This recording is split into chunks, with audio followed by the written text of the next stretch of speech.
Você sabe como dar uma notícia ruim para um acompanhante ou um paciente no pronto-socorro? Vem comigo!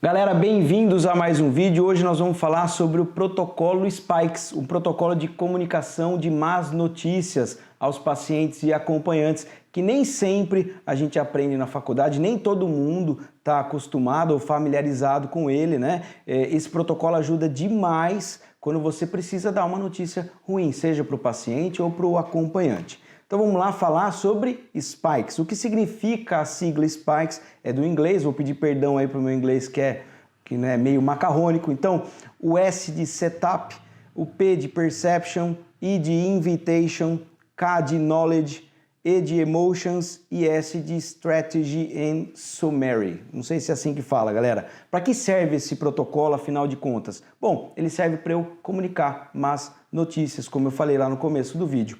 Começando pelo S, o que eu preciso garantir antes de tudo? Então vamos supor que você tinha um paciente na sala de emergência que estava muito grave, um choque séptico, você fez todas as medidas e infelizmente o paciente não resistiu, não sobreviveu e ele faleceu ali no seu plantão.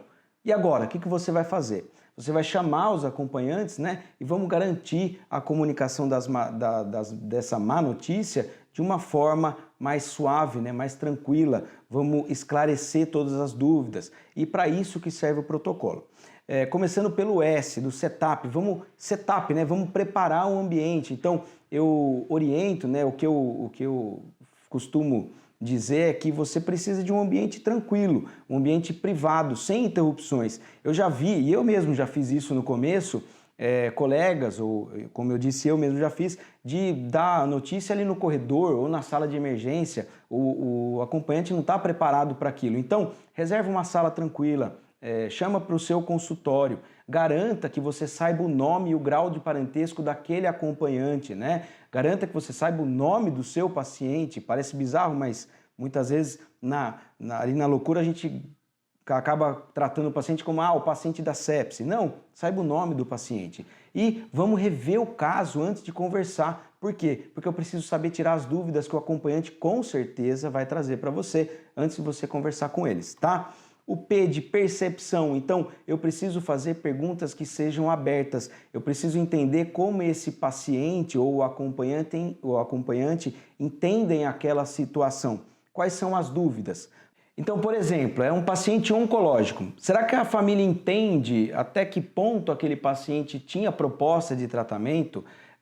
Será que eles entendem se o paciente era ou não paliativo? Será que eles entendem que o paciente poderia evoluir para um quadro como ele evoluiu? Quais são as dúvidas que a família tem? Quais são as expectativas? Será que eles esperam que esse paciente sobreviva, por exemplo? Eles querem que eu invista, que eu passe um acesso, que eu entube o paciente se necessário? Então, tudo isso tem que ficar muito claro. Você tem que entender o caso clínico para que você saiba esclarecer as dúvidas que os acompanhantes ou o próprio paciente tenham. E de invitation, então, o que o paciente ou o acompanhante desejam saber acerca daquela patologia, daquela doença, em que grau de detalhe? Vocês vão se deparar muitas vezes com o acompanhante dizendo: doutor, minha mãe tem um câncer gástrico e já não tem mais cura, mas ela não sabe, a gente preferiu não compartilhar isso com ela, tá bom? Tudo bem, esse é um caso. Ou não, o paciente está ciente da patologia que ele tem e de quais são as propostas. Você tem que entender tudo isso e compartilhar isso com o acompanhante ou com o paciente, se for o caso.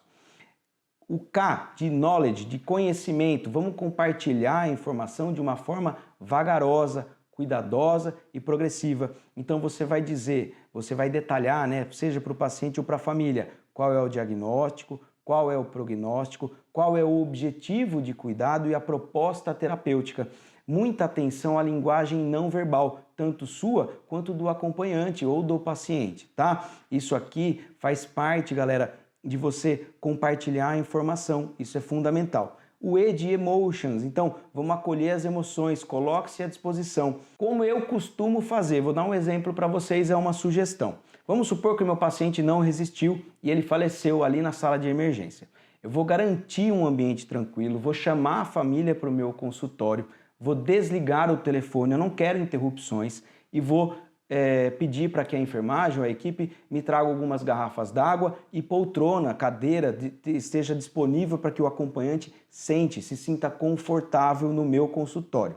Agora eu vou acolher as informações, eu vou compartilhar tudo com eles, eu vou explicar o caso. Então, o senhor José é um paciente diabético, hipertenso, deu entrada hoje aqui no nosso serviço com isso, isso e isso. Nós fizemos isso, isso e isso. Eu vou compartilhando tudo, eu vou tentando entender o que a família esperava daquele quadro, né, daquele paciente, e vou ouvir, tá aberto a informações deles e a linguagem não verbal, lembra que eu falei? E outro detalhe que é muito importante é você praticar a escuta ativa. Ouça o que o acompanhante tem a te dizer, tá? Você se colocou à disposição, ouviu, já compartilhou todas as informações, tirou todas as dúvidas. E agora nós vamos repassar brevemente as informações. Eu deixei claro qual foi a proposta, qual foi o plano terapêutico. Se não é um paciente que faleceu, por exemplo, o paciente que tem uma proposta, eu vou deixar muito bem claro qual é essa proposta. Vou tirar as eventuais dúvidas e estabelecer um prazo para uma reavaliação.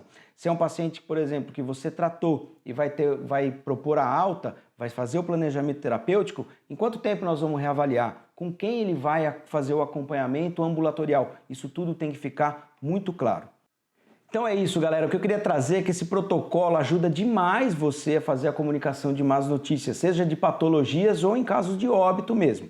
Reforçando, em casos de óbito, você vai garantir um ambiente tranquilo, trazer a família, se colocar à disposição, forneça lenço, água, garanta que eles possam visitar ali, ver o corpo, desde que o corpo já esteja preparado. Geralmente a enfermagem tem todo um cuidado com isso, né? Garanta, caso possível, né, a presença de um psicólogo, de um assistente social, até mesmo de um capelão, e garanta também que eles saibam quais são, que eles tenham as informações burocráticas. Muitas vezes eles vão trazer dúvidas burocráticas para vocês sobre preparo do corpo, sobre o atestado de óbito. Então você tem que estar cercado de que você consiga tirar todas as dúvidas, estar pronto para esclarecer todas as dúvidas dos acompanhantes e do paciente quando for o caso, beleza? Bom, galera, é isso. Espero que vocês tenham gostado. Se você curtiu o vídeo, compartilhe com mais 3 amigos médicos ou estudantes de medicina, beleza? Valeu, moçada. Um abraço.